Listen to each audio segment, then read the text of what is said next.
po sana kayo mabibigla, ma'am, no? Ano ka problema? Yung nabara nyo po, tsaka yung ADB, hindi po nababayaran ni sir. Kasi may nagka-problema po sa mga sasakyan nyo. Ano ka ba? Ano ka bang agent? Ako po, agent ng taga-Batak po. Malaking kalokohan yun. Naku po, malaking problema to dahil ngayong araw meron tayong babatakin na ADB at Nissan Navara. Dahil gusto mangyari sir iprank si madam na binatak ng dalawang sasakyan niya at hindi daw niya binabayaran. Malaking problema to pero tara, samahan niyo ako. Tignan natin magiging reaction ni ma'am pag binatak na natin yung dalawang sasakyan niya. Kaya tara, let's go! Hello po ate. May kilala po kayo Mary Grace Dabu. Saan po? Ayun po yung naka-long sleeve. Long sleeve? Okay sir. Ayun na nga, pinagtuturunuan ni ma'am kung nasaan yung pupuntahan natin kaya umanda ka na ma'am. Eto na ako, babatari ko rin dalawang sasakyan mo. Hello po ma'am. Kayo po ma'am si Mary Grace Dabu. Bakit? Kasi may problema po kayo ma'am eh. Ano? Asawa niyo po ba si Si Sir John Dabu? Ano po kasi wag po sana kayo mabibigla ma'am, no? Kasi may nagka-problema po sa mga sasakyan nyo. Ano ka problema? Yung nabara nyo po, tsaka yung ADB na Honda, hindi po nababayaran ni sir. Ay, imposible yun. Monthly ako nagbibigay ng pera. Sa ADB ko, monthly rin yun. May resibo rin yun. Ay, tawagan yung kay Sherby ko. Updated ako dun. Saan ka ba? Ano ka bang agent? Ako po, agent ng taga-Batak po. Agent ka ng taga-Bata. Opo. Bali ma'am, kasi ganito po ginawa ng mister nyo po, no?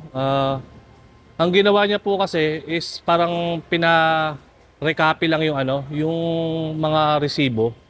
Teka lang, tatawagan ko. Kasi di birong halaga binibigay ko, mas binabayaran. Opo ma'am. Paano yung magiging yun? Opo ma'am. Malaking kalokohan yun. Sige nga po, pakitawagan niyo po ma'am. Ano pong pangalan nyo?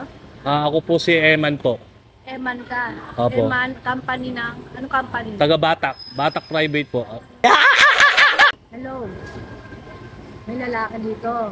Nakausap ako. Dito daw nakagulog sa Honda sa Casa Navara. Sabi niya. Siya daw yung company daw na lang taga-Batak. Nandito yung lalaki. Punta ako dyan sa bahay. Kayo mo ako dyan. Nandun tayo sa bahay. Sa bahay na lang po. Oo. Kasi masyadong tayo. Na, paano pa yung pagkain niyo ma'am, no? Hindi, tapos na ako. Di sa pa nga bahay. ako makakain ma'am eh. Makikain muna kaya ako ma'am. Ang kapal-kapal ng mukha mo! Pwede makikain muna. Saan po kayo kumukuha ng kapal ng muka? Ano kumain? May ulam pa kaya? Dito sa karinderya papakainin kita. Papakainin niyo po ako ma'am? Hindi ma'am. Joke lang po. Bali, birthday niyo po ba ma'am? At ayun na nga, na-prank na nga natin si madam at best actor na naman tayo ngayong araw na to. Ito naman kasi si sir, ipapabigay lang tayo ma'am yung surpresa, gusto papagalitin. Kaya sir, sa ginawa mo na to, magtago-tago ka na sa bahay mo. Pero ibibigay na natin kay ma'am yung surpresa. Let's go! Ikaw ay tila sining sa museong inaluluma. Binibini kong ginto ang kakaluluwa. Gonna keep you like that, like a shot all my life. Hello! Na-high blood mo kaagad ako ha. Sa bulaklak. Okay, thank you. Bali, ano po masasabi niyo kay sir ma'am? Ngayon lang nagbili sa bulaklak kasi hindi talaga may sa bulaklak. Anong feeling po nung mababatak na yung nabara niyo tsaka ADB po? Nakagalit. Nakakagalit po ba? Ma'am, dapat tikman natin yung saging niyo kung matamis talaga ma'am. Tignan mo na lang ito baba jelly. Ito. Ma'am, nayoko po niyan. Gusto ko saging. Sige kumuha ka. Ayun, isa lang. Titikman natin ma'am. Ma'am, nakakaya naman. O, dito niyo na nalagay ma'am. Dito na. Pinag-take out niyo pa ako ng Lonsones ma'am. Nakakaya. Uy, tama na ma'am. Okay na po yan. Hiyang-hiya na po ako ma'am. At ayun na nga, hiyang-hiya na ako kasi pinag-take out pa ako ng lansones at pinag-take out pa ako ng berry.